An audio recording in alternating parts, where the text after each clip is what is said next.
आप देख रहे हैं हेडलाइंस 24 खबरों की हकीकत में आपके साथ शाहना खान। इजराइल लगातार अपनी क्रूरता दुनिया को दिखा रहा है। इजराइल के नापाक इरादों ने अब तक सैकड़ों फिलिस्तीनियों की जान ले ली है। इसीलिए गाजा में इजराइल के लगातार हमले के खिलाफ अमेरिका, कनाडा, अरब, पूर्वी अफ्रीकी देशों समेत लगभग पूरी दुनिया में अमन पसंद लोगों ने फिलिस्तीन के समर्थन में प्रदर्शन किए हैं। अमेरिका में वॉशिंगटन डीसी में प्रदर्शनकारियों ने प्रदर्शन किए। व्हाइट हाउस के सामने हुए प्रदर्शन के दौरान प्रदर्शनकारियों ने इजराइल का समर्थन करने के लिए अमेरिकी राष्ट्रपति जो बाइडेन की आलोचना की। प्रदर्शनकारी फिलिस्तीनी झंडा लिए हुए थे और पैलेस्टाइन लाइव्स मैटर्स और गाजा में नाकाबंदी खत्म करे जैसे नारे लगा रहे थे। इसे अमेरिका में युद्ध के खिलाफ हुए सबसे बड़े प्रदर्शनों में से एक माना जा रहा है। पेरिस में पहली बार लोगों ने फिलिस्तीन के झंडे और नारे लगी तख्तियों के साथ जुलूस निकाला। पहले इस तरह के प्रदर्शनों पर प्रतिबंध लगे हुए थे। ब्रिटेन में कई शहरों में शनिवार को फिलिस्तीन के समर्थन में जुलूस निकाले गए।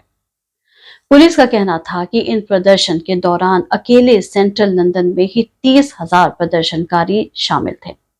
लंदन में इन प्रदर्शनों के दौरान 29 लोगों को गिरफ्तार किया गया। इजरायली सेना का कहना है कि अब तक जमीनी सेना, वायु सेना और नौसेना के साझा हमलों में 2,500 से अधिक गाजा के ठिकानों को नष्ट किया गया है। वहीं हमास शासित स्वास्थ्य मंत्रालय ने इजराइल पर गाजा में एक और घातक हवाई हमले को अंजाम देने का आरोप भी लगाया है। स्वास्थ्य मंत्रालय का कहना है कि इजराइल ने शनिवार रात इन हवाई हमलों में सेंट्रल गाजा पट्टी में अल मगाजी स्थित शरणार्थी शिविर को निशाना बनाया है। इजरायली बमबारी में अब तक 30 से अधिक लोगों की जानें गई हैं। समाचार एजेंसी रॉयटर्स ने अल मगाजी शरणार्थी शिविर की कुछ तस्वीरें भी जारी की हैं। एएफपी समाचार एजेंसी के मुताबिक एक इजरायली सैन्य प्रवक्ता ने कहा कि वो इस बात की जांच कर रहे हैं कि आईएफटी उस दौरान वाकई इस खास क्षेत्र में कार्रवाई कर रहा था या नहीं।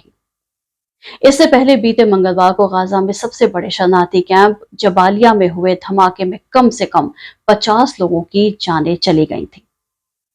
संयुक्त राज्य अमेरिका और अरब साझेदार के बीच शनिवार को गाजा पट्टी में तत्काल युद्ध विराम की आवश्यकता पर सहमति नहीं बन पाई, क्योंकि इजरायली सैन्य हमलों में संयुक्त राष्ट्र आश्रय और एक अस्पताल में कई नागरिकों की मौत हो गई है। गाजा में हमास नियंत्रित स्वास्थ्य मंत्रालय ने कहा कि करीब एक महीने के युद्ध में 9,400 से ज्यादा फिलिस्तीनी नागरिक मारे गए हैं। वहीं मरने वालों की संख्या में और भी इजाफा होने की पूरी आशंका है। आप लोगों को याद होगा कि कुछ दिन पहले ही संयुक्त राष्ट्र के महासचिव एंटोनी गुटेरस ने फिलिस्तीन को लेकर एक बड़ा बयान जारी किया था। उन्होंने कहा था कि 7 अक्टूबर को हमास की ओर से किया गया हमला किसी वैक्यूम यानी अचानक या बिना किसी वजह के नहीं था। उन्होंने कहा था कि फिलिस्तीनी लोग पिछले 56 साल से दमघोटू कब्जे की प्रताड़ना को झेल रहे हैं। उन्होंने अपनी जमीन को धीरे धीरे इजरायली बस्तियों में बदलते और हिंसा की चपेट में आते देखा है। उनकी अर्थव्यवस्था चरमरा गई, उनके लोग विस्थापित हुए, घर तबाह कर दिए गए। उनके कष्टों के राजनीतिक समाधान की उम्मीदें धूमिल हो रही थी। लेकिन उन्होंने ये भी कहा कि हमास के हमलों को फिलिस्तीनी लोगों की शिकायतों से सही नहीं ठहराया जा सकता और न ही उन्हें फिलिस्तीनी लोगों को मिली सजाओं के लिए सही ठहराया जा सकता है।